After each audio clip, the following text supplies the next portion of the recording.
From APM, American Public Media. The Cure Alzheimer's Fund, supporting foundational scientific research into the causes of Alzheimer's disease, because research is the only path to a cure. Learn more at curealz.org. The North Florida TPO is dedicated to transportation planning, funding, clean fuels, and new technologies for a vibrant, resilient, and connected region. More information available at northfloridatpo.com. Baptist Health is a proud supporter of First Coast Connect. Baptist Health, committed to building a healthier community for all of us. More info at 202-4YOU or baptistjacks.com. This is WJCT News 89.9 Jacksonville. Up next, national and local news from NPR and the WJCT News team.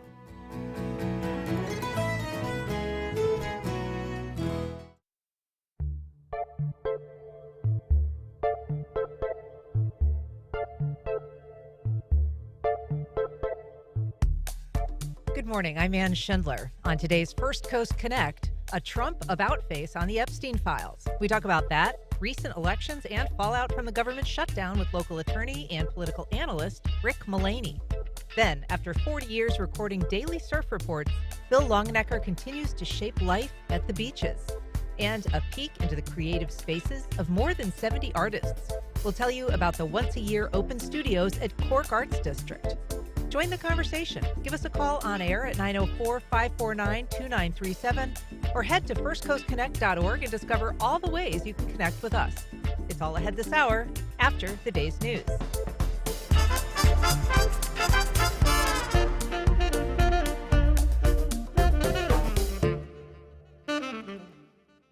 From NPR News in Washington, I'm Corva Coleman. President Trump is hosting Saudi Arabia's crown prince at the White House today. The Saudi prince says he's ready to invest hundreds of billions of dollars in the U.S. under Trump. But NPR's Avid reports he's got a long list of asks in return. Trump says the Saudi crown prince is going to be honored on this visit. The two leaders have built a close relationship over the years, and the president has praised him as a, quote, great guy and described him as a visionary leader. That's despite a continued crackdown on critics in the kingdom. This will be Prince Mohammed's first visit back to the U.S. since the killing of Saudi critic Jamal Khashoggi by the prince's aides 7 years ago. The CIA says the prince had knowledge of the operation, which he denies. He returns to Washington now with power consolidated at home and top U.S. CEOs eager for more business with the kingdom. The prince wants a U.S. defense pact, new deals in AI, and he's eyeing the purchase of advanced F-35 jets that only Israel currently flies in the Mideast. Aya Batrawi, NPR News, Dubai. The House is preparing to vote today on a measure to force the Justice Department to release all of its files on late sex offender Jeffrey Epstein. After trying to block a vote, President Trump has now told Republican lawmakers to support the measure. But he's also called for an investigation into Epstein's alleged ties to prominent Democrats. That includes former Treasury Secretary Larry Summers. NPR's Giles Snyder reports Summers says he is stepping away from public commitments after facing criticism for his links with Epstein. Larry Summers has not been accused by any of Epstein's victims, but the emails released last week by the House Oversight Committee show the two remained in contact until just before Epstein's arrest in 2019 for sex trafficking minors.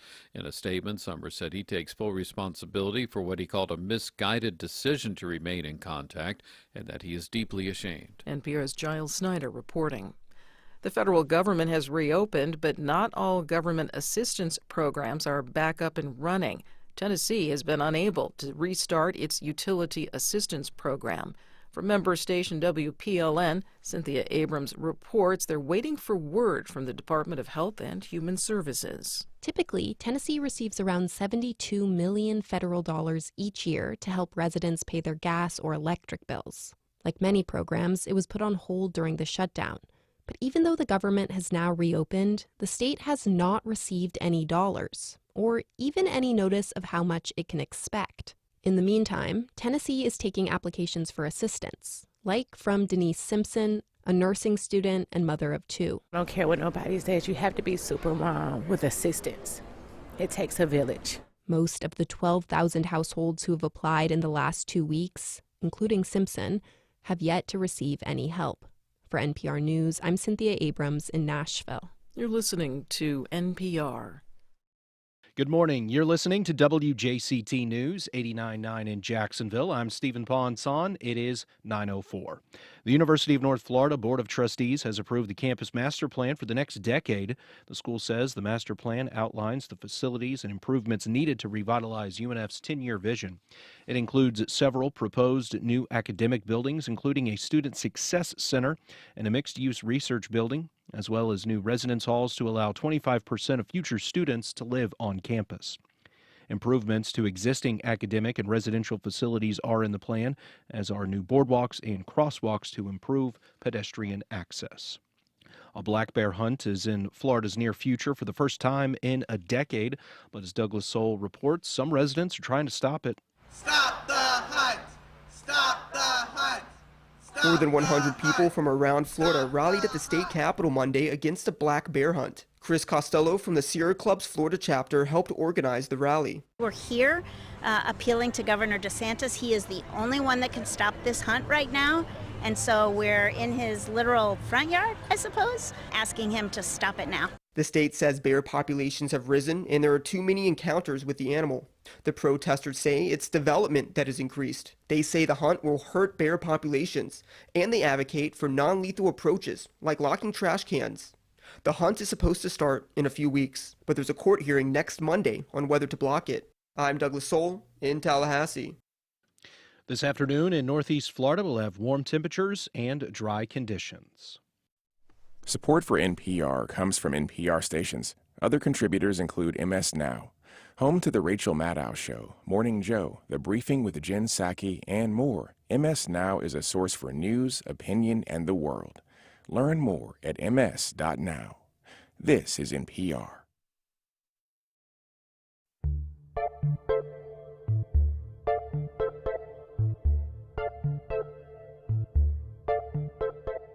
Support for First Coast Connect is provided in part by Baptist Health and North Florida TPO. Good morning. I'm Ann Schindler, and this is First Coast Connect. Today, a shifting allegiance among the MAGA base, an election shakeup, and a presidential 180 on releasing the Epstein files. We talk about it all with Executive Director of the Jacksonville University Public Policy Institute, Rick Mullaney. Later in the program, surfer scientist Bill Longenecker. He tells us why, after 40 years of delivering daily surf reports, he's still teaching locals about beach conditions. But first, we are joined now by a man we rely on periodically to help make sense of the political world. Rick Mullaney, thanks for being here. Great to be with you. So we should say you are the executive director of the Jacksonville University Haskell Public Policy Institute. Yes. You are also a former general counsel for the city of Jacksonville. You're an attorney. You're a man that wears many, many hats. Thanks for being here today. Always great to be with you, Ann. There's much to talk about. There is, and there always is, it seems. There always will be. So let's start with the shutdown, because while that has resolved, we know that there are still people out there who are feeling the repercussions, whether it's people who are still waiting for SNAP benefits to be, kind of brought up to date. We know that there are people that are still going to be missing paychecks, even though the government has resumed that there are still people who are out, a couple of pay cycles. So this is continuing to cause pain for the electorate. It is. And what about the political people who caused it to happen? Well, and also flights haven't gotten back to normal too. Yeah. I hope one of the takeaways maybe from the shutdown is, I doubt we'll learn this lesson, but I hope we do, is that shutdowns really aren't good for the country. If you go back and take a look, they started in 1980 with an opinion from the Department of Justice, from the Attorney General, that said that you had to cut off the funding when you didn't have an appropriation like this. And since 1980, we've had about 15 of these, but only a few have gone beyond 4 days. And this was the longest in history at 43 days. The second longest in 2019, when Donald Trump was president, was 35 days. You had one with Barack Obama that went for 16 days, one with Bill Clinton for 21 days. And generally speaking, and this is a good example, they come at a cost. They inflict great pain. And typically what's happened is a party in the minority wants to use the filibuster and their leverage to obtain a policy objective. In this shutdown, of course, it was about health care. And you can make really strong, compelling arguments on the importance of health care and the challenges we're facing. But in the context of a shutdown, the question is this the way to do that? In 2019, it was a question of a border wall. That's why the Republicans had a shutdown. So I do think one of the great takeaways is we should step back and recognize it's not good for the country. It's not good public policy. And I hope we won't have shutdowns in the future, but likely we will. And what will happen is Republicans and Democrats will simply switch jerseys as to whose fault it is. But in your question about the fallout from it, there certainly is a disagreement among the Democrats as to what this shutdown accomplished. Among progressives, they're upset and angry, and they feel nothing was accomplished. Among the more moderates, they go several policy objectives were accomplished. You mentioned SNAP benefits being put back into place. In Virginia, with 350,000 federal workers, Senator Tim Kaine points to those who were fired being hired back, those getting furloughed, paychecks. And of course, maybe the most significant thing in the view of the moderates was the vote in December on the extension of the subsidies for the Affordable Care Act, those enhanced subsidies that were put in place during COVID and that were set to expire at the end of this year. So in the end, progressives feel you didn't get anything. The more moderate Democrats feel you got a lot. I tend to think that a little bit was gained, but at a very high cost. And so as we look forward, really important to keep an eye on what happens on that December vote on the Affordable Care Act subsidies. But all of this is with an eye towards next November, towards the midterms. Well, so first of all, I want to ask you, historically, have shutdowns wrought what the agent of the shutdown wanted? I mean, that's kind of question one. And then, I mean, because in this case, the Democrats, even though they got some small concessions, they didn't get what they were going for in terms of extension, that guarantee of extension of the healthcare subsidies. So they didn't get what they wanted. And I don't know if that is par for the course, but also typically, is there any rule in terms of who benefits in the next election cycle? Is there any standard in terms of which side was behind the shutdown and then which side ultimately kind of paid the price in the next election cycle? History suggests that they're not successful, that the parties don't get their policy objectives. You didn't see the shutdown successful in 2019 to get the border wall in that case. In 2013 with Barack Obama, that was about the Affordable Care Act, the attempt to derail it. With Clinton, it was about government spending. This time it was about health care. So the answer to your first question is historically they've been very unsuccessful. But historically they've always come at a high price. Remember that high price, at first it starts off with federal workers, and most of the country isn't quite as sensitive to federal workers until it begins to affect them, when it affects them with flights, when it begins to affect them with benefits, and it affects the GDP. And so they do have really bad consequences for the country. In answer to your second question, it can sometimes be very damaging to the party. That was the case in 2013 when Ted Cruz was the leader of the Affordable Care Act, really that kind of shutdown, and it really hurt the Republican Party. So the answer to that is it varies over time. I don't necessarily think that's going to be the case this time. I don't think necessarily the Democrats are going to be on the far end of this. In fact, what they've done is they have elevated front and center the healthcare issue. And right now, with open enrollment around the country and people are looking at these premiums, I've got bad news for the Republicans. Although 20 million people may be affected by those enhanced subsidies that they're seeking an extension for, millions and millions of Americans are now seeing that their premiums are going up unrelated to that. And there is an affordability crisis and a healthcare crisis for everyday Americans. And that is going to be front and center for the midterm elections. This is somewhat different than previous shutdowns, and I don't want to go on and on about the shutdown, which is over, but it seems that previous ones weren't by the party that had zero power, that it was more, so for the Trump shutdown, that was something that the Trump administration was angling for. Typically what happens is you don't have the 60 votes in the Senate, and that is the problem. And either way, whether you're the minority or whether you're in the majority, and therefore you're able to hold it up because of that. And that's typically where it is. It's not in the House, it's in the Senate. Right. And that raises the filibuster. And you can see one of the solutions this time was Donald Trump suggesting abolishing the filibuster. And what you have begun to see in a couple different areas is Republicans beginning to push back a little bit. And this is one area where they did push back, and they simply said they're not going to abolish the filibuster. I want to talk about that as well, because one of the topics that, of course, is on everybody's mind, especially today, is the Epstein files. Yes. And that is another area where there's been some visible rifts in the MAGA base. So, you're talking about this one area of pushback on the filibuster, but there have been a few areas, and this is probably the most high profile. This is a second area when there's been a fracture in this. Donald Trump has certainly been with the Republicans has gotten his way on virtually everything, but you're beginning to see a little thawing in that. The filibuster is one example. And maybe, as you just said, a more prominent example is the Epstein files among the MAGA base and among some of his biggest supporters in the past who have really departed with him on this issue, and they want those files released. This is another example, kind of like shutdowns, where it tends to be viewed through a partisan lens. Right now, the Trump administration is getting a lot of criticism for not releasing the files. But these exact same files, when they were in possession of the Biden administration, it was the Republicans who were criticizing Biden for not releasing the files. And so when it comes to gerrymandering, when it comes to the Epstein files, when it comes to the shutdown, the Republicans and Democrats simply switch sides of the field sometimes, like at halftime, and they're each taking each other's side. And what's missing, quite frankly, oftentimes, is what's in the country's best interest. The gerrymandering example, for example, each side seeking political advantage through gerrymandering, each side using a shutdown for their policy objective, each side, for whatever reason, I'm mystified sometimes as to why, on the Epstein files, there's a legitimate concern about harming innocent people here that shouldn't be underweighed in terms of people's character. But there's also the concern for transparency and opening up these files. But your main point is a very good one, and this is in which the MAGA base has clearly gone in a different direction than Donald Trump, and he put a great deal of pressure on some of his supporters and the base on the Epstein files. He came up short, and when he did, that's why he has now changed his position to... To your point, Thomas Massie of Kentucky, he's a Republican, has been one of the leading voices on, leading this petition to release the documents. And he was asked about this last week. Let's take a listen to what he had to say, and then we'll ask about it. The deal for Republicans on this vote is that Trump will protect you if you vote the wrong way. In other words, if you vote to cover up for pedophiles, you've got cover in a Republican primary.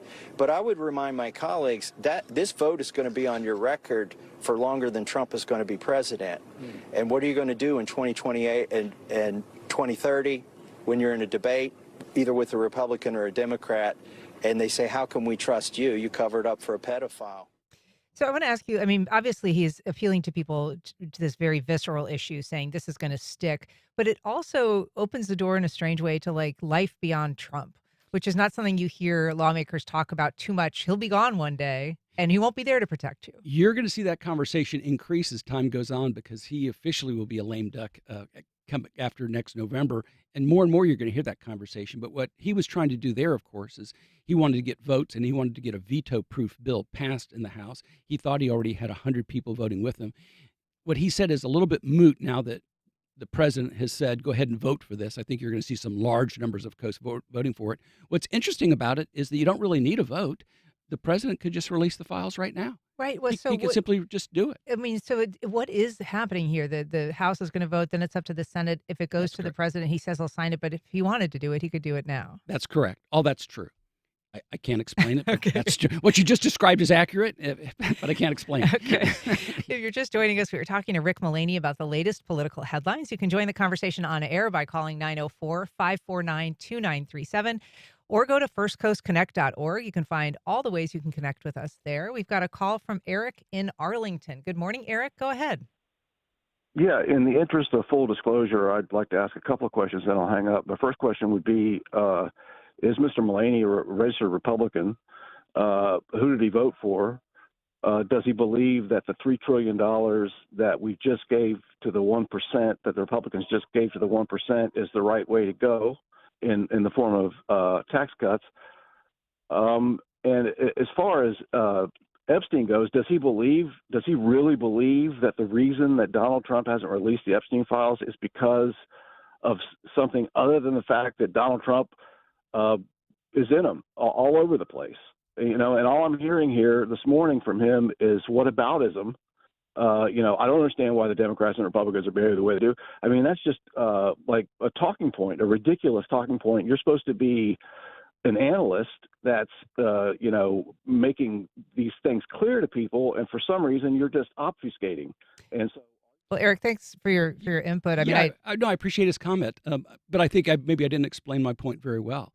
It wasn't about making excuses. It's trying to make a very real point that Republicans and Democrats are to blame for shutdowns. They're both at fault. And unfortunately, in this partisan environment we're in, where the partisan divide has gotten so strong, that when the Democrats have a shutdown, the Democrats support it. When Republicans have a shutdown, they support it. I'm giving you a very different notion, that they're both just playing politics, and it's not in the best interest of the country. On Epstein, I was trying to make a very similar point, that when the documents were in control of the Biden administration, it was the Republicans that were critical. Now that it's in control of the Trump administration, it's the Democrats that are critical. And either president at any point could have by the way, released them. And this is true, too, on other topics in which both parties are partisan. So if that's not a whataboutism, I would say, what about the Democrats? What about the Republicans? I'm suggesting something different. It's not about a red jersey or a blue jersey, as some would say. It's about a red, white, and blue jersey. How about let's being objective about all of it? On his second point about Epstein, I don't know.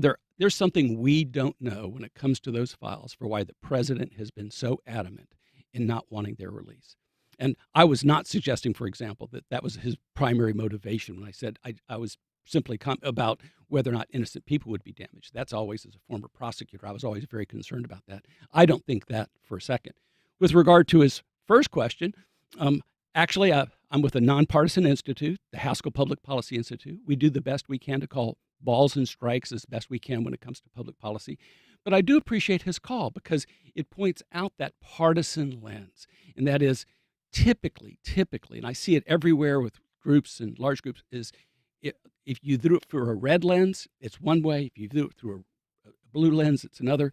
What I'm really arguing for is something different, an attempt to call balls and strikes. For example, Letitia James ran for office and that she was going to get Donald Trump. I happen to think that's wrong. Like campaigned on that.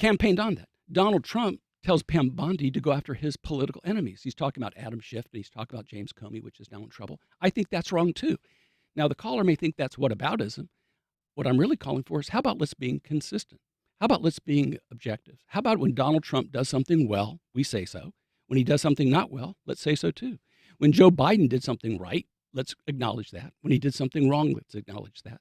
But in my experience, I think it's very hard in the current environment to recognize that there are times when you may be very supportive, for example, of Donald Trump securing the border, but you might not be as supportive of his approach on tariffs.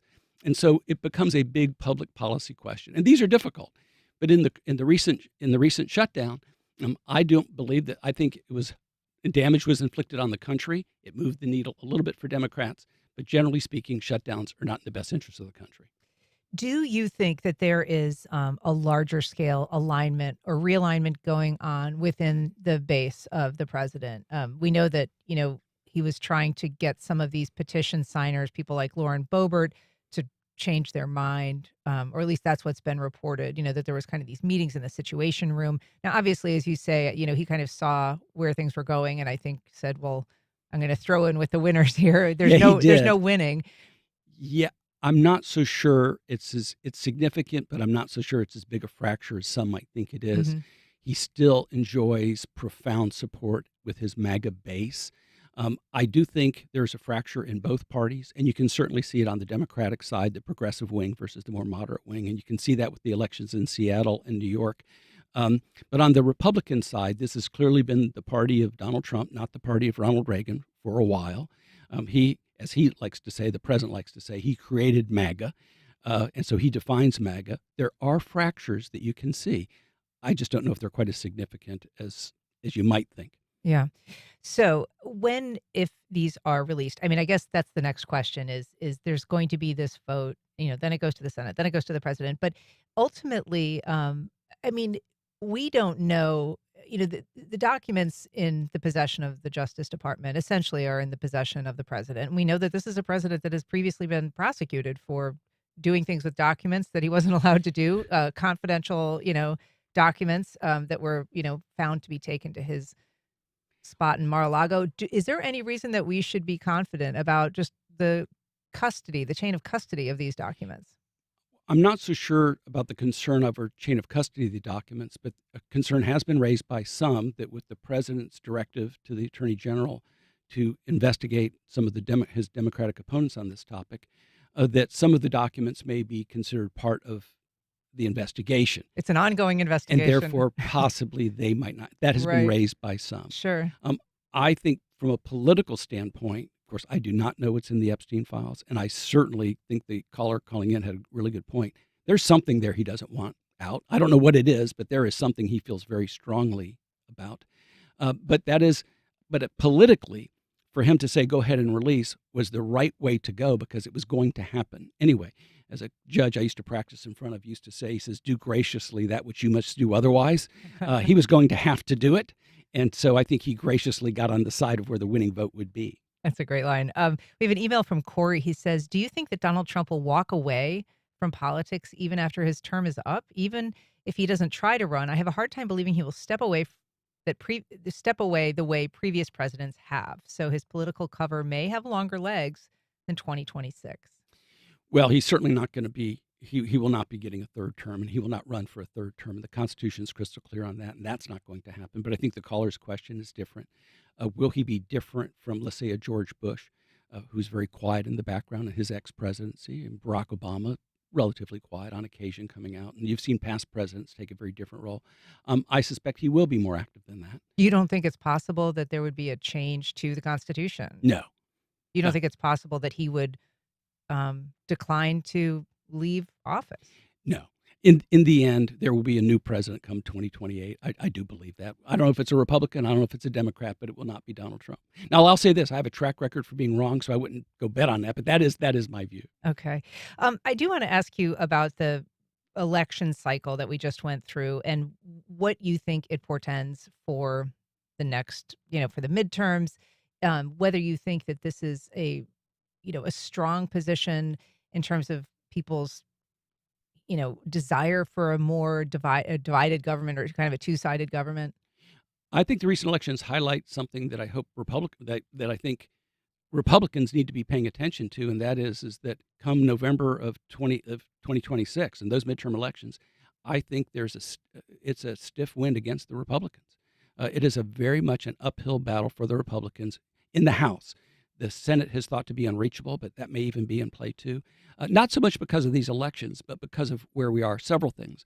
One is for the incumbent president, the midterm elections historically have always been a challenge. Mm-hmm. You can remember Barack Obama's famous line of, we really took a shellacking when he lost 63 seats in the House in one of those midterm elections. So history is not on the side of Donald Trump. A second thing is the approval rating. And Donald Trump's approval rating has been sinking on many areas, and some areas in which he had some strong areas, and of course on the economy, which is the third part of this. It's the history, it's the approval ratings, and it's the economy. As James Carville once said, it's about the economy, stupid. That really actually hasn't changed. And so I do think for those midterms, and these elections did highlight it. And it wasn't just because there were Democratic victories, because in high-profile races, because there were in Virginia, in New York, the referendum in California. But all of those were blue, either states or cities like New York City. But it was broader than that. You saw it in state elections in Mississippi. You saw it in Georgia. Yeah. And the margins were large. And if you look at the demographics and the crosstabs, you can see that those who had voted in 2024 for President Trump had turned blue on Democrat. So the warning signs are there for Republicans. But get ready. You need to address health care. You need to address affordability. And you need to address the fact that, quite frankly, come the midterms, it's advantaged Democrats. That is, as you say, though, a lot of that depended on the economy. And that is so uncertain. It doesn't seem to be trending in a great direction unless you're heavily invested in the stock market, in which case you're doing okay, or you're developing AI, in which case you're a billionaire. But, for a lot of people, the economy hasn't been great, and this president's policies haven't done much so far to ameliorate that. It's really, really hard. And this is one where President Biden made the mistake of pointing to data instead of understanding what Americans were feeling because of the challenges they were facing with inflation. And President Trump, over the last couple of weeks, looks like he's starting to pivot a little bit, making the exact same mistake in which he wants to point to data. Hey, look at falling gas prices, look at falling egg prices. And people are saying, well, you can talk about that all you want, but I don't feel very good. Can't buy a home, can't go to the grocery store, healthcare costs are up. And so you got to pay attention to what is on people's minds. And what the new label has become affordability. It used to be simply inflation, but in the end, it's the high cost and high prices that everyday Americans are facing that is the number one issue for most Americans. Tariffs are a part of this too, right? He's now talking about, rolling back coffee prices. That's also one of those things, sort of like air travel, coffee costs can really hit the pocketbook. Tariffs are a very big part of this conversation, and that's why take a look at where this economy is come next summer in particular. And I think that will be an important part of the analysis of what the midterm elections look like. Mm. If the elections were now, it would be I think it would be a landslide on the Democratic side. They're still a long way off. But you go to next summer, take a look where that economy is, and tariffs are a big part of that. The truth is, there aren't that many levers that you have to really try to, for when we're talking about prices and having them come down. So it's a challenge. One of them is energy, and the president is correct that energy prices can affect prices. Tariffs, that's sort of a policy decision that he's felt strongly about for a long, long time. But in the views of many, that is a tax, is what that is, and that typically is inflationary. Are those cost conversations going to drive policymakers to actually really consider the health, the extension of the healthcare subsidies? Because that is a cost that's coming due for a lot of people very soon. Well, one of the things about, remember, the Affordable Care Act, called the Affordable Care Act, was really primarily about coverage and less about cost. And we've seen, and if you want to save on cost, you can always cut coverage, but that's really not the way we want to go. We do want health insurance for everybody in this country, but there's different ways to get there.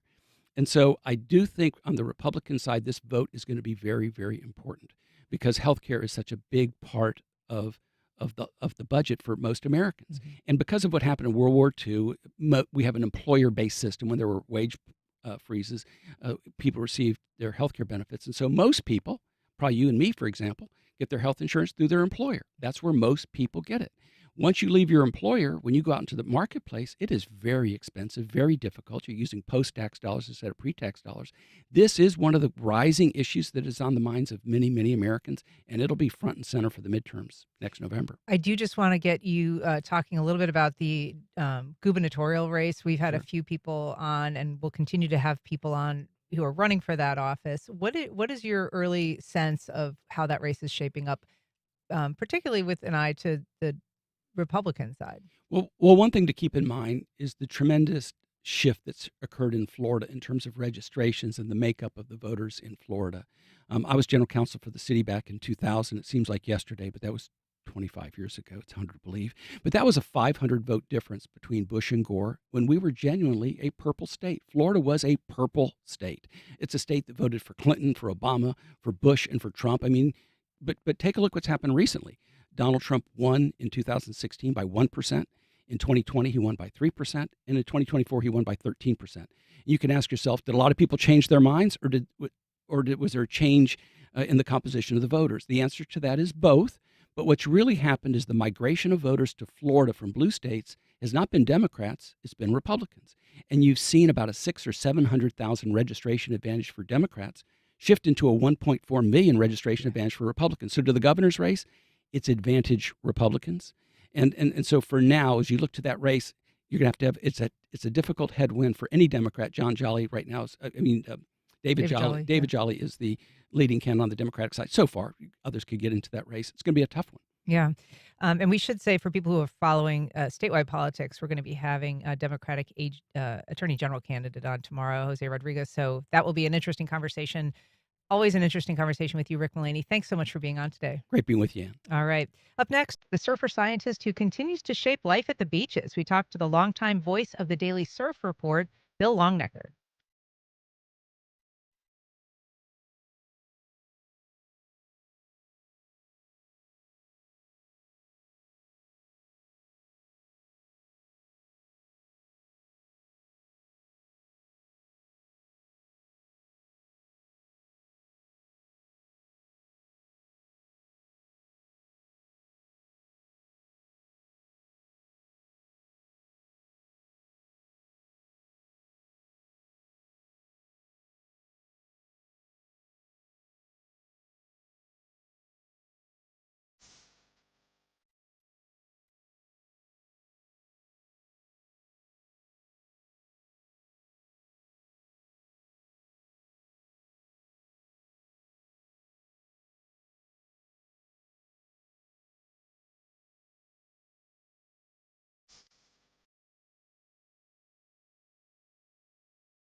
Welcome back. Well, for 40 years, my guest was the voice of the daily recorded Sunrise Surf Shop surf reports.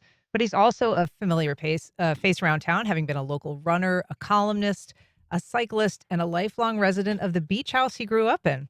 Here to tell Almost lifelong. I moved there when I was 5. and you did leave for a year or so, I guess, Yeah. went to California. But anyway, here he is to tell us about his ongoing quest to educate folks at the beach.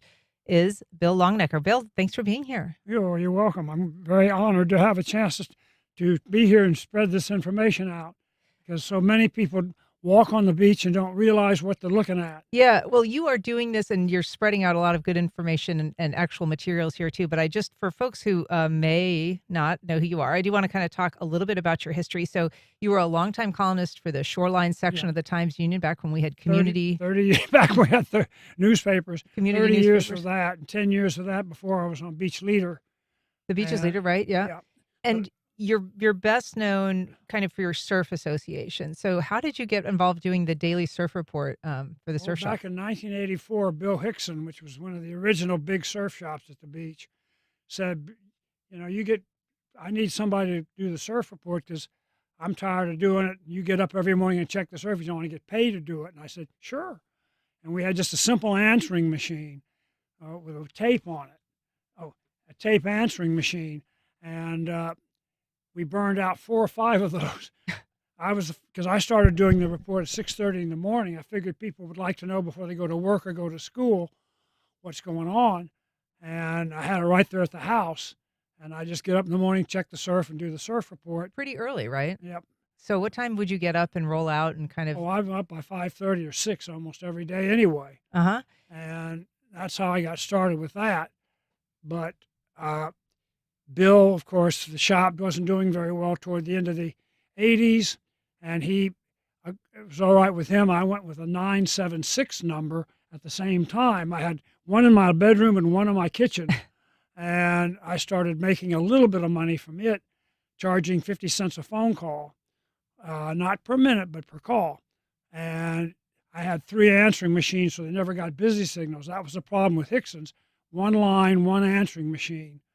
And we kind of you'd sometimes have to tell people to hang up so other people could call in, right? You'd say, the surf's great today. I did that. Boy, you've really researched this. Yes, during that one hurricane that hit Charleston and went all the way to Charlotte. I think Hugo.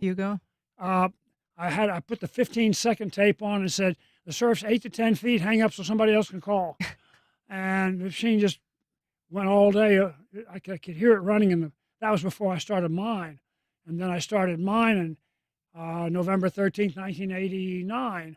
And it began to churn in some cash. And about then, Hickson's was starting to fade. Bill had sort of lost interest in the business, and he wasn't managing it day to day. And he finally decided he had to close.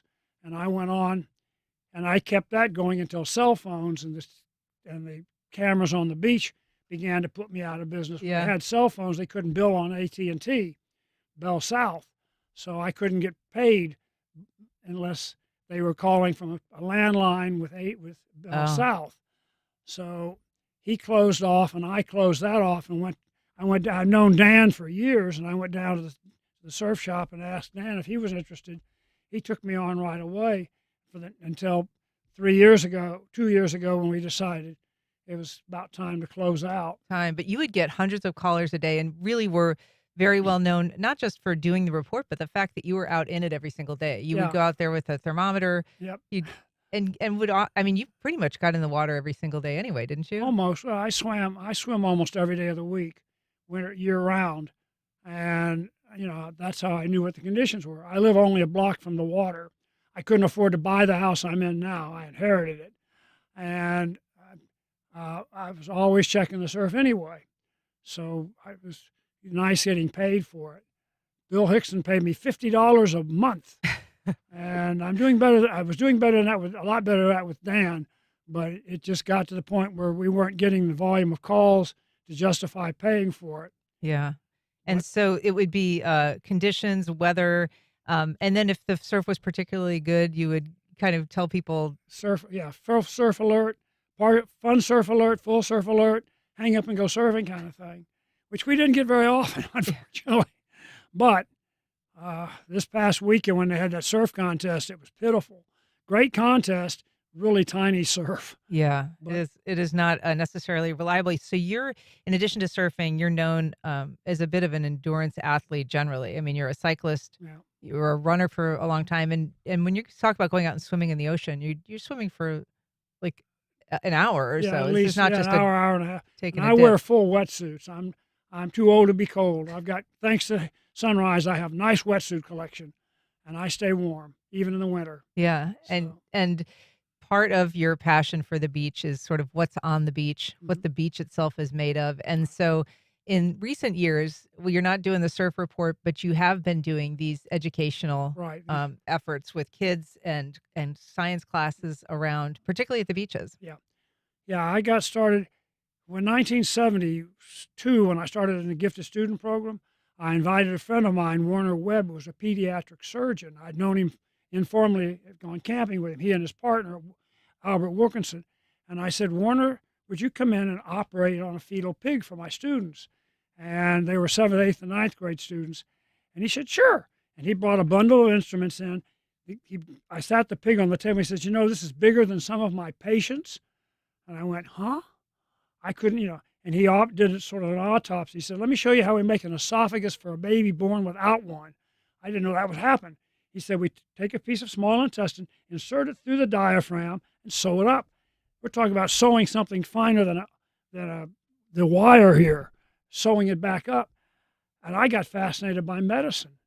And he turned me, and when I invited guests, I wanted to do something with the kids, not just talk. Because I can fake it a lot of stuff. I could fake it as an architect if I wanted to fake it.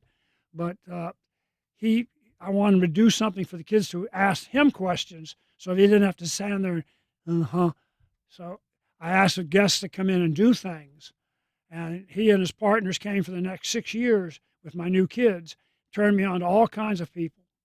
But anyway, that's kind of what I want to do with my science programs. I want kids to see what is on the beach.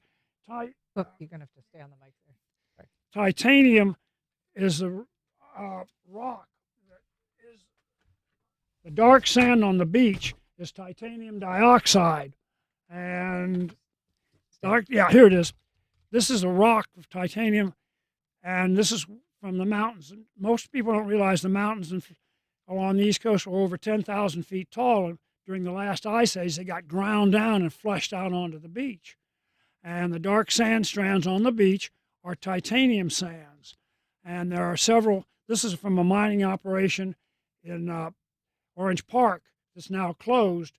But these are the minerals that they would find in the sand. And read those for people who can't Yeah. watch our it's live stream. Rutile, zircon, ilmenite, and leucoxene, and a radioactive one called monazite, a rare earth, all mined in Florida from our sands that were deposited thousands of years ago. And in fact, it was Bill Gulliford, the former mayor of Neptune, Atlantic Beach, who told me the names one time in a conversation pointing at the sand, but I didn't pay attention. I didn't realize he was pointing at titanium until I got interested in bicycles. Titanium was the unobtainium frame material. Right. You couldn't afford it. So this rock is from Gray's Mountains out in North Georgia, and it represents the rock ground down mine on our beach. And another thing, I'm going to make you go to the one that you were showing me earlier this morning, the fulgurite? fulgurites, when lightning strikes the beach, it's about a 3,000 degree bolt of power, and it reforms the sand into fulgurites. These are fulgurites from beaches along the coast of Georgia. I get them from a friend in Spartanburg, South Carolina. And for people who can't see, they basically form these fragile tubes. Is Very that right? fragile. The largest one ever found was about 12 feet long in Florida, but they crumble. And if I walk on the beach, you can't really tell the white sand from the fulgurite. You crush them. But every time we get lightning, I go looking. Hopefully I'll find some fulgurite someday. And then one of the things, just briefly, that you teach the kids is about the titanium, because that's something that you can find in all kinds of things, from toothpaste to Skittles. Yep. And people don't realize, I pass out a piece of candy to the kids as they come in, And then I said, now this is a science experiment. You do not have to eat it, but you may. And then I asked later, I said, now how many of you have eaten beach sand? And they all raised their hand because they think I'm kidding. I said, well, if you've eaten that piece of candy, you ate something with this rock, titanium dioxide. Extraordinary. And I'll go, ooh. And, I want them to learn, the other thing on the beach is calcium carbonate, limestone, coquina. Oh, yeah. And there are like 10 ways of looking at the Bill, sodium. we're going to have to leave it there. Why don't you hold up the coquina? Bill Longenecker, thank you so much for being here. Thanks for the work that you're doing and for the students you're teaching. You're welcome. All right. Up next, with the blame on her, boys, we preview the Rita Hayworth classic noir film, Gilda.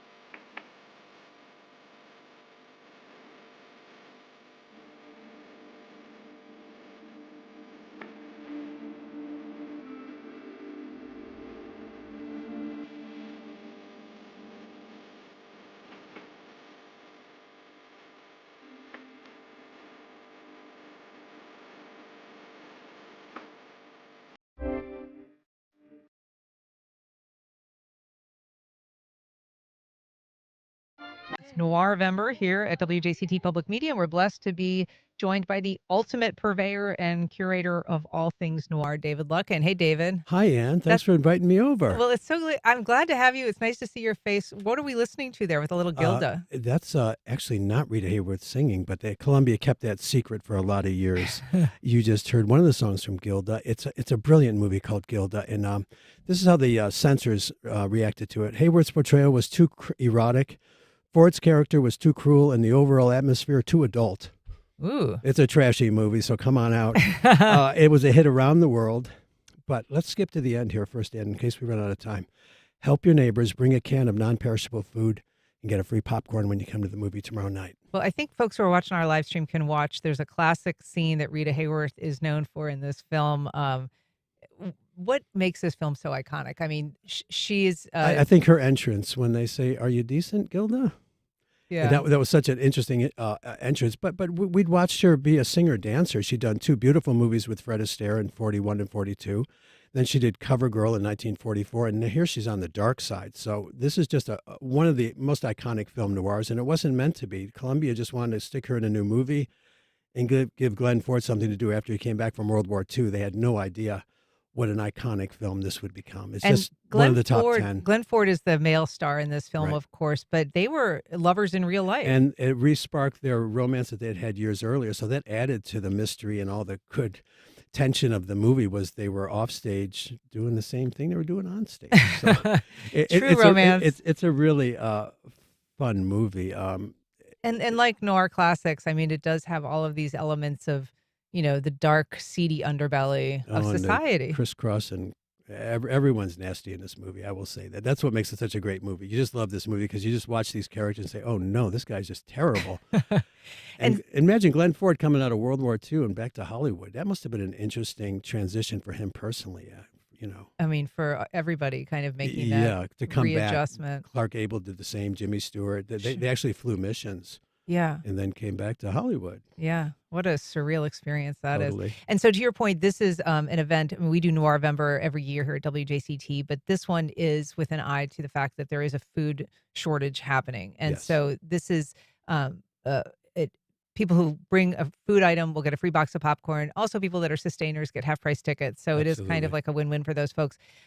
This is tomorrow night? Tomorrow night. So we urge you to get out of the shadows, get out of your seedy hotel room, and come on down and see a really trashy film called Gilda from 1946. It's a really good film. I encourage people. In the film noir canon, this is right up there in the top 10. Yeah. All right. Well, David Luckin, we're glad to have you as our resident noir curator. Thanks for having me. Happy Noirvember. You too. Stay out of the shadows, Ann. All right. Up next, a glimpse into the creative spaces of more than 70 artists. We'll tell you about the once-a-year open studios at Cork Arts District.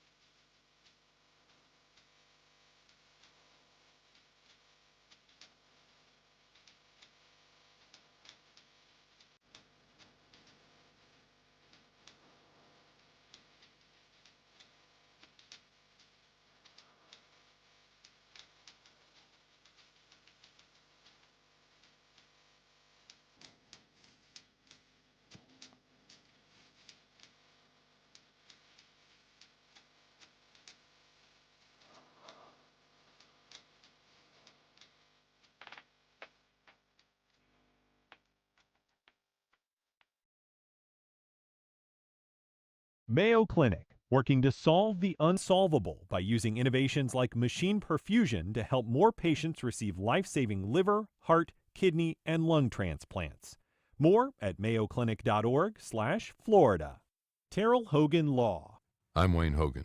When people are hurt through no fault of their own, finding the who, what, when, where, why, and how that led to the accident is critical to proving the truth. More at terrellhoganlaw.com. WJCT Public Media invites you to a special screening of Gilda as we celebrate Noir-vember, Wednesday, November 19th. Come out of the shadows and enjoy our cash bar, popcorn, and Gilda. What did you say to him? I just told him if a man answers, hang up. Doors open at 6:30, film screens at 7.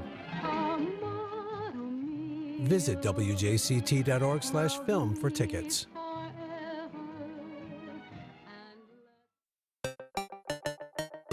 Scam ads are flooding Facebook, YouTube, and other social media, from miracle cures for medical problems to get-rich-quick schemes. If you go ahead and click that link, it'll take you to wardshop.p.com. That's shop with 2 P's. I don't think it's legit. So why are they everywhere? That's on the next On Point. Today at 11 on WJCT News 89.9. Air traffic controllers are a key part of our country's air travel ecosystem. Why don't we have enough of them? While the government shutdown is over and many air traffic controllers are back to work, the FAA says it needs 3,000 more to meet air travel needs. Not enough controllers means fewer flights and more delays and cancellations. What it means for our safety, next time on 1A. Today, starting at 10 on WJCT News 89.9.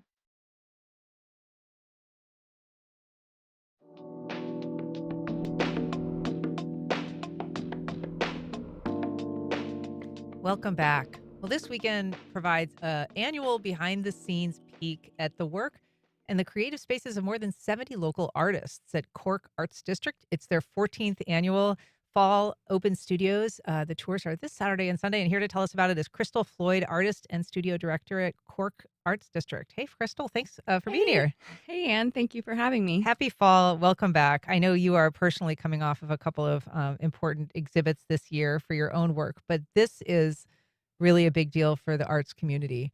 Yeah, absolutely. Around Everybody Northeast gets Florida. so excited, and the energy around Cork right now is just buzzing, waiting for everyone to come and check it out. It's like a big party that Cork throws. And, you know, this is a studio that is always full of artistic vibrancy, but it is not always open to the public. And so this really is sort of a special occasion. Yeah, these are our sanctuaries. So, what we've found out over the years is a lot of the artists, need just peace and quiet to create what they create. And so we love to have people in each year to see what everybody's been up to. And a lot of the times that's where we get to see what everyone's been up to as well. Oh, interesting. So the timing doesn't always align. We definitely have a night and a day shift. Yeah, So that's right. The very different rhythms of certain artists, right? Yeah, absolutely. Yeah. And so for people who haven't been in Cork, this is this warehouse space. It's named for its location at the corner of Roselle and King. Yep. But it is a working gallery space, a working creative space. We have a classroom as well, so a lot of the artists teach, and we have guest artists come in and teach. Yeah. This year we have a show of UNF Art Guild students who have put on a student show, and it's juried, and they're very excited to take place at Cork. And Yeah, they must be thrilled. I yeah, mean, they're excited, and it's going to be, one of the first times that they have a show in front of the general public, and not just the invitees to the college, So I'm happy for them, and we're happy to partner with UNF on that. were the Cork artists involved in the jurying portion of that? Yeah, a couple of us are, and Marissa Yao is a instructor out there, and she's kind of spearheaded that project for them. Yeah. And so this is a day where people, as we said, you can kind of wander the It's space. self-guided. Self-guided. And Yeah. it is a really cool space in and of itself, Mhm. but also adorned with all this amazing artwork. And so you can see some of the artists at work. Are people encouraged to engage with the artists? Absolutely. Mhm. It's a time where you can kind of go around and watch people working or doing demonstrations, talk to them about their practice. All kinds of experiences can come from that, and partnerships and And it's collaboration. also an opportunity if people are interested in working with an artist, buying their art, like this is a great way Absolutely. to start that Yeah, conversation. everything's for sale, Yeah. and they're happy to do commissions. So if you wanted to kind of shop around and see who might be a good fit for a commission or a project that you have in mind, it's an excellent opportunity to do so. It is also this year has some kids components. Can you tell us about that? Because kids do come to this event anyway, but there's something sort of for them. So we've been happy to partner with Go Create, Sunny Myers, to do our kids camps at Cork.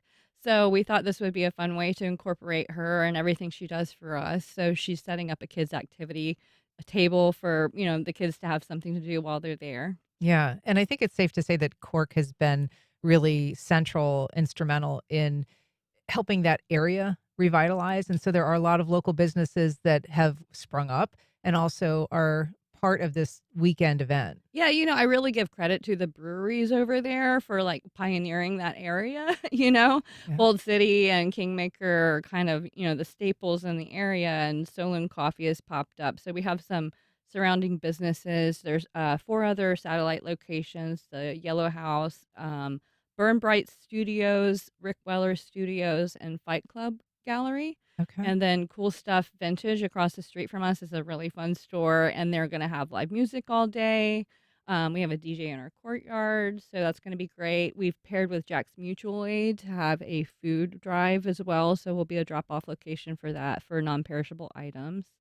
So there's a lot going on. Yeah, and there's also a little local box that's outside the Buckland House, which is not too far away, and that features some stuff from the artists at Cork. Is that right? Kind of a swap center. Yeah, I'm really excited. I used to work for Riverside Avondale Preservation, so we were happy to partner up, and I had some of the artists at Cork who were willing to donate graciously to the little local box. So starting today, there will be some art from Cork artists, Karen Kirky, myself, Kim Collier, Ricky Redshaw, and Danielle Hilo, and Jamie Ceramics. So. And these are little treasures, and that people are encouraged to take, but to leave as well. Yeah. Yeah. So And it's like right down the street on Herschel Street. So it's a great neighborhood partnership. Awesome. Well, it is the Cork Arts District 14th annual open studios, fall open studios. It's Saturday and Sunday, the 22nd and 23rd, both days from noon to 6 p.m. Crystal, Floyd, great to see you. Thanks for coming in. Thank you so much for having me. All right. Have a great weekend. You too. All right. And that is our program. Thanks for listening. If you missed anything, you can find our past and current shows at firstcoastconnect.org. And while you're there, you can sign up to get daily news about the show, including a breakdown of upcoming guests and topics delivered to your inbox each weekday. First Coast Connect is produced by Stacey Bennett. Our associate producer is Isabella Casapow. Our show is directed by Brady Corum, and our theme music is performed by Club de Belugas. Join us tomorrow when we ask candidate for State Attorney General Jose Javier Rodriguez why he wants to be Florida's top cop. I'm Ann Schindler. You've been listening to First Coast Connect on WJCT News 89.9.